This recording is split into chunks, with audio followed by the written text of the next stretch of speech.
Is the economy headed for a depression, a recession, or are we looking at a global war? Let's get into it.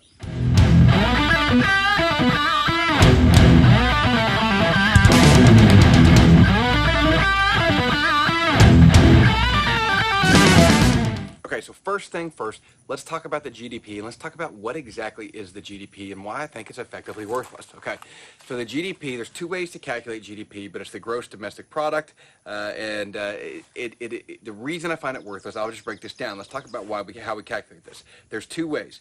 One is they add the consumption of all private consumer spending with the total government expenditures plus the sum of a country's investments, spending on capital equipment, inventories, and housing, plus the net exports or country's total exports, less total imports, okay?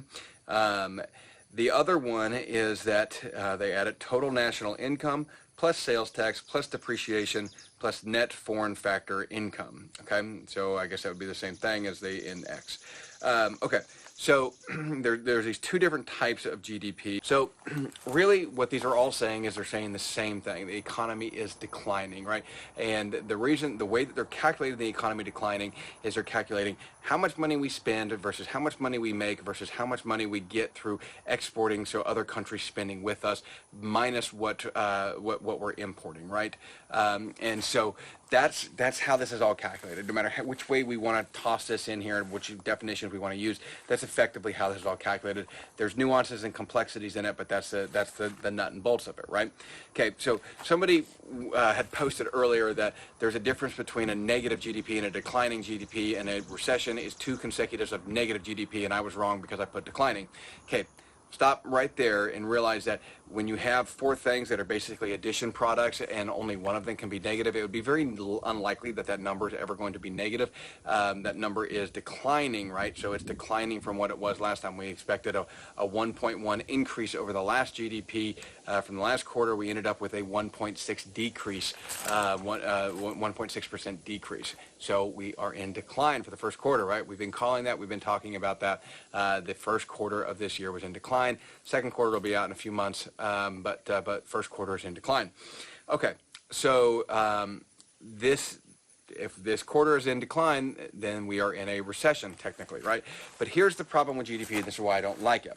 GDP includes military and government spending, right? So, and it includes taxes. We blow military spending out of the water in comparison to other countries, including China and Russia. So when we compare globally across, we're always going to have a higher GDP. It's one of those ways that we've had ourselves on the back because we blow the military budget out of the water, and then we say, oh, look at our GDP.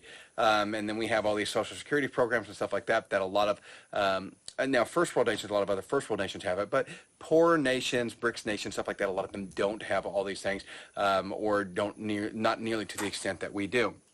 And so their GDP is not a direct comparison, partly because the governments aren't all run the same, right? So if you have like a Nordic country where you're looking at, 60% income tax and a lot more social programs, their GDP is going to be artificially inflated because of all of that. So this is why I don't like GDP. It's not an apples to apples comparison across nations. It works to give us some idea of what the economy is doing if we use it internally to us. But when we start comparing our GDP to Canada, Mexico, Brazil, etc., it doesn't work because there's too many variables in how those countries run themselves. So this is why I don't like GDP, and I think it's effectively worthless. But it does give us a comparison to how we have done in the last several quarters and how our economy is doing overall. Now, I think there's better ways of doing it. Honestly, I think you should just take the net products and the net purchases, and then you need to add that to the individual's net worth and that sort of thing, because net worth would take in liabilities and assets in there, and that's the problem, is that the GDP explodes if we're all out spending a bunch of money. But if we're taking in that money from our businesses and we're saving more than we're spending, it makes the GDP go down. So the GDP can look bad even if it's actually really good. Or even if the economy's healthy because people are saving and not out there spending a bunch of money on crap they don't need, like their new iPhone 15 and whatever TVs they got and all that crap. Which I say that, but I'm actually getting ready to get a new iPhone because this one's about shot. But I hate new phones, but unfortunately for doing filming and stuff, there's not really much better way to do it now than your mobile camera. So for me, it's a business purchase, but I've been avoiding it as long as possible because I hate buying new phones. I digress. Those are my problems with GDP. So unfortunately, this administration is going to have to deal with the fact that we had a negative GDP, and they're going to have to answer for that. They're not going to. They're going to pass it off. They're going to lie about it. They're going to feed you a bunch of crap about how everything is going to be okay and that we are not headed towards a recession, right? Or they're going to start saying, once they know the recession is going to happen, we talked about Goldman Sachs now making it or making their predictions, doubling their predictions on a recession. Now they're going to start saying that it's going to transition from previously what they were saying is that a recession is not inevitable, we can stop it, and now they're going to say, well, a recession was inevitable because of what the last administration did, right? This is what they all do. It's not so much that it's always just the Democrats. Y'all know how a lot of my political leanings, but I'm not just blaming the Democrats in office right now, but well, probably should just call a spade, but anyways, we both do it, right? Both sides do this. They tend to point the finger at each other, so you have to look at things objectively and try to pull yourself out of it as much as possible and see what's actually going on here. The fact of the matter is the GDP is negative because we have a bunch of inflation. That inflation is causing people to panic and not want to spend as much because they're not sure that their dollar is going to be worth as much. Smart people are putting it into hard assets. People that are scared and not necessarily prepared are putting it into worthless assets. Let's just say things like their new iPhone 15 or whatever, and so they're putting it in, and they're spending that money as it's coming in because they know it's becoming less valuable. But they're also having trouble spending it because food and gas has gone up so much, so astronomically much, that it's getting harder and harder. And then the states are hitting you harder with your taxes on top of that. That's something for a video down the road, is that certain states are increasing taxes because they're having trouble paying their budget and their bills. And so not there to help you, they are there to fight you on things. Okay, so Americans, let's see this. So this is from Big News Network. Americans cut spending as 3/4 have negative views on economy. So new polls came out, 75% of Americans have a negative view on the economy. So 75% of Americans right now believe that the economy is going to be worse going forward than it has been previously. It's absolutely true. And again, a great sign of a depression or a recession coming to us whenever we have this many people scared, because it doesn't matter what the numbers show when people start acting irrationally because they're scared, right? We want to be prepared, not scared, as Ninja always says, and so that's what we're looking at. We want to be ready for this to come and for all this to come down the pipeline. So Americans cut spending as 3/4 have negative view on economy. That is a huge number. I want you to think about that. 3/4 of Americans. That means three out of every 4 people that you talk to believe that we have a negative view on the economy. So the people that have a positive view, who are they? They're either I'm assuming they're going to be people that are too dumb to know the difference, or they're too affluent to have it affect them that much. It's going to be one of the two. I'm not going to digress into that one anymore. We'll leave it at that. There's going to be people on low end, high end, middle class workers like us. We're going to feel it. Okay. Then this brings us into the layoffs at Tesla, right? So the layoffs at Tesla. This is a interview with Michael Burry. If you guys don't know Michael Burry, he was the big short guy, the guy that shorted the housing market. I think he made something like $1.4 billion. He ran Scion Investments, a big old hedge fund. I think it's still considered like the most successful hedge fund or something. But anyways, I'm not a finance guy. So you finance guys that know all the details about that, post it down below. So he's talking about what he thinks is very interesting with this labor force, with the Tesla layoffs. And what he's saying is that the Tesla layoffs are showing that we have too many white-collar workers in our labor force and not enough blue-collar workers. Really interesting. And when I say white-collar and blue-collar, I'm articulating the difference as the people that do the work and the people that manage the work, right? So the office administrators are the white-collar workers, the guys out there on the factory production floor, the blue-collar workers, both of which are important, both of which are absolutely necessary for that company to run. And oftentimes that white-collar worker came from a blue-collar position and moved up. So it's nothing against people in white-collar jobs. I talk to my kids about this all the time.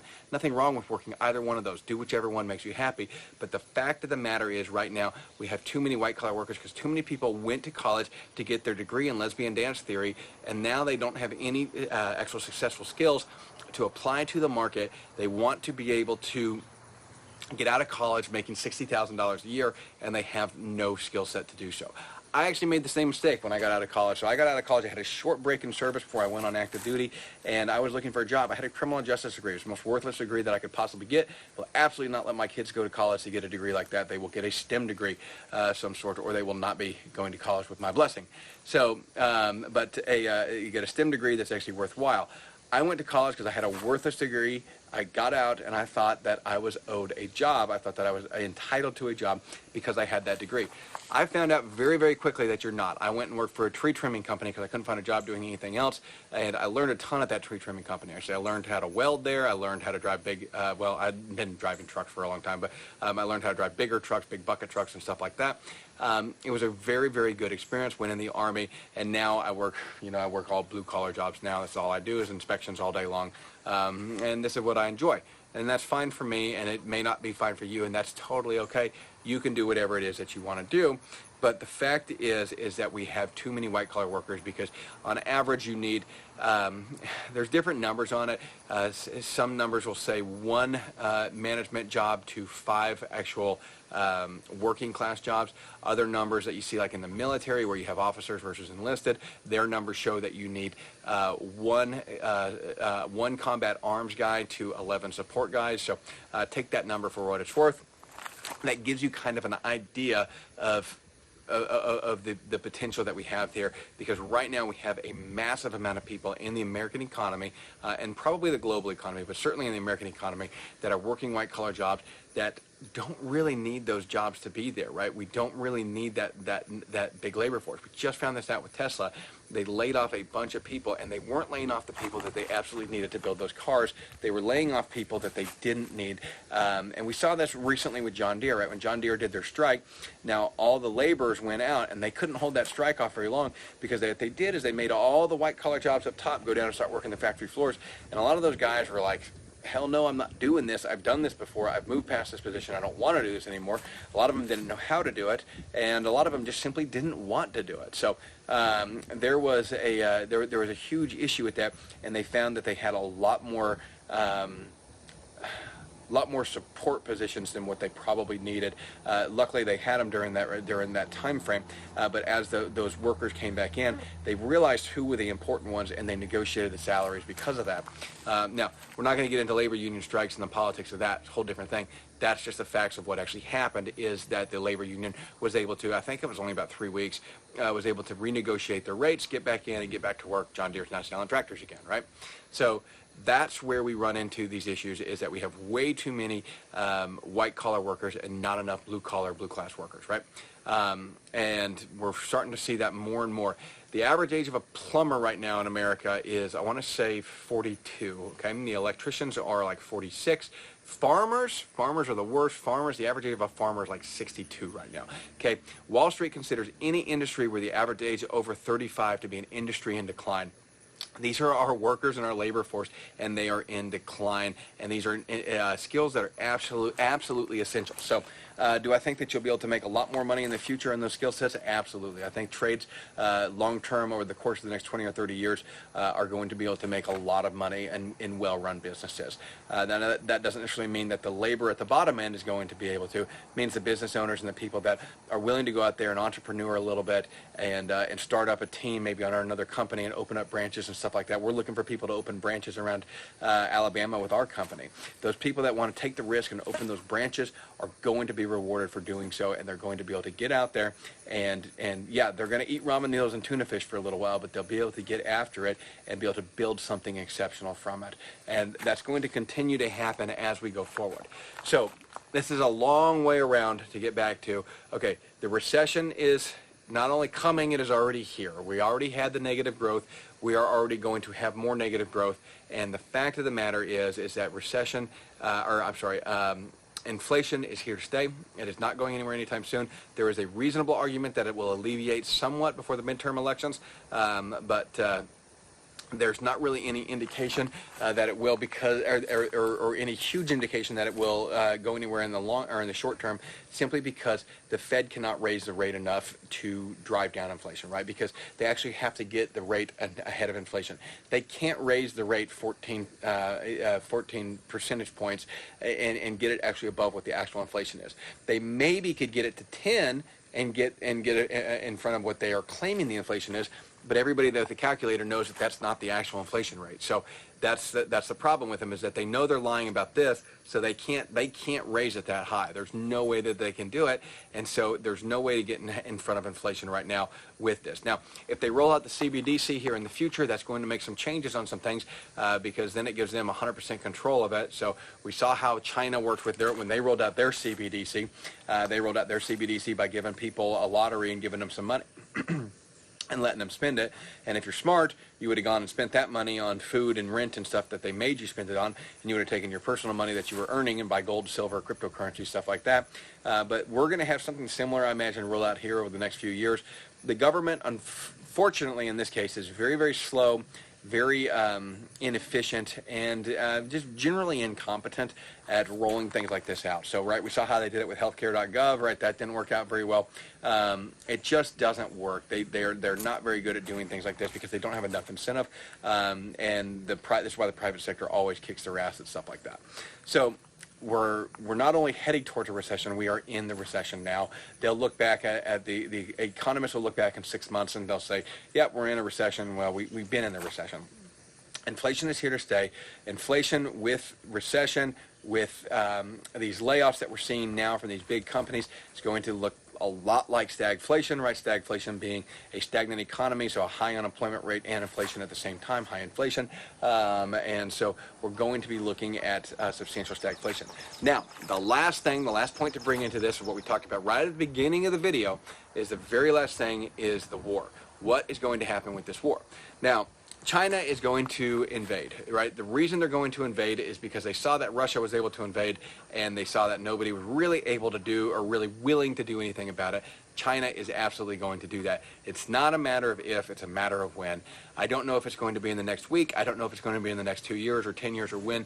I'm assuming not 10 years. I'm guessing sometime in the next 24 months they will do it. But fact of the matter is that they will do that, and that's going to throw some more turmoil. We are no longer the world's only superpower. We've been it for so long, and we've been used to being the big boy, the daddy that gets to give the spankings, that now we don't like it that we're seeing Russia and China come up. We have no moral authority to define and say that Russia and China can't come up, but we don't like somebody else being the big, and so that's the problem here. Now, does that mean that China and Russia are going to invade us or anything like that? No, absolutely not. I'm not saying that there's any indication of Red Dawn coming to us. I watched that Doomsday Preppers the other night, where the guy thought that was kind of hysterical. But anyways, so there's no indication that is what's going to happen. What the indications right now are showing us is that they're getting ready to branch off and start their own secondary global economy in competition with what is traditionally been done on the U.S. dollar and the euro. They're going to be doing it on the BRICS, right? Whatever BRICS dollar, whatever BRICS funding that they come up with, it's going to be combined on that. It's going to work on SIPs instead of SWIFT, which to my understanding is a much better system. I don't know enough about them, but my understanding is that SIPs is a lot better, a lot more efficient, faster, and cheaper method. Hopefully the cryptocurrencies will answer some of that questions for ours. There's things like XLM and XRP, cryptocurrencies out there that are working on technology to be able to do something similar, and if that works out, that'd be great. And I know Financial Fitness Chris, a financial prepper now, he's big into XRP. I've got XLM, and they're great if they explode the way that we're kind of hoping they will. They are only going to do that if we can ever get our head out of our ass and admit that SWIFT is a horrible system, and that the banking system needs some help. Who knows what that's going to roll out. Bottom line is that the idea of heading into a World War III, we kind of see the times changing, right? We're seeing that, like when we took the world reserve currency from the British, and they had taken it from the Dutch prior to that, every time this has been taken, there has been a massive conflict. And so I think it's very unlikely that our government cares enough about us to not allow some type of conflict to engage us about this. If you look at the legislation in front of the Senate, we've seen the draft proposals, right? Talking about drafting women ages 18 to 26 and making them register for selective service now. Now, as if you want equality and that sort of thing, and you're going to get on that argument, you can't say, well, you can have one but not the other. You have to register for it. If you want to say that women can belong in combat arms in the military, then at that point in time you have to say that, well, they should be able to be drafted too. Then that's a different discussion. But the fact is that Congress and the White House is obviously gearing up for something. The reason that they're not going to put forth draft legislation because it would be very unpopular if a news source covered it, and they're not going to put that forward without at least some inclination that they might need it. Okay, they're not just going to put this draft legislation forward and on the hopes and the auspices that I don't think I'm ever going to use this again. No, they see something coming that might potentially happen. When we look at the size of our military, Biden just moved somewhere between 10 and 25% of them to over to, I believe, it Romania, right? So. And that, I mean, that's a massive number that we just sent over there. I think I read the article. I want to say it was 100,000 troops that he sent over there, which is just a massive number, massive percentage of our military that we just moved over there in preparation for something. The British, we all heard the presentation the other day by that British general, and who's, I guess, I don't know enough about their parliament. He's a big head honcho over there, and he's talking about how this is the first time since World War II that they have prepared for war on European soil, and that's scary. That should give you some indication as to what's to come. We've got the Prime Minister of Ireland now warning that there's going to be shortages because Russia's going to cut off their gas. Once Russia cuts off their gas, then there's no more incentive for anybody to stop. Once they're no longer sending it. Right now, we're all dependent on, or everybody over there is dependent on their natural gas and on their resources. And once that is all completely cut off, right? Because no matter what sanctions we put in place, it's not actually all cut off. They're still using it. They're saying, oh, it's bad, but we're going to buy it. And once that happens, then at that point in time, I think you're a lot likely to see this conflict escalate because once we no longer are getting the resources, I say we, I mean like European nations and the EU, once we are no longer getting those resources that we need at that point in time, we'll be a lot more inclined to engage. The interesting thing is we will not do anything when China invades. And the reason that we're not going to do anything is because we get way too much stuff from them. We can't even make our own antibiotics here. So until we start bringing manufacturing back here, there's just nothing we can do about China. Guys, I know that was a long video. If you're still here, just, you know, I mean, hashtag Ironside Ranch or something. I appreciate you guys watching. Like I said, I know this was a really, really long video, but I wanted to get in on some of these details and really go through it and let you guys know what I saw coming and what I think is going to continue to happen. We will continue to keep you guys updated with this stuff. I really hope you guys have a wonderful 4th of July. We will have a live chat or a live stream tomorrow. And we are going to be I'll have a video out on 4th of July, so we'll have something to you. I'm not 100% sure what I'm going to do it on yet, so but we will definitely have a video coming out to you on that. So thanks so much for watching. Make sure to like and subscribe to the channel if you have not already done so, and we will see you all tomorrow.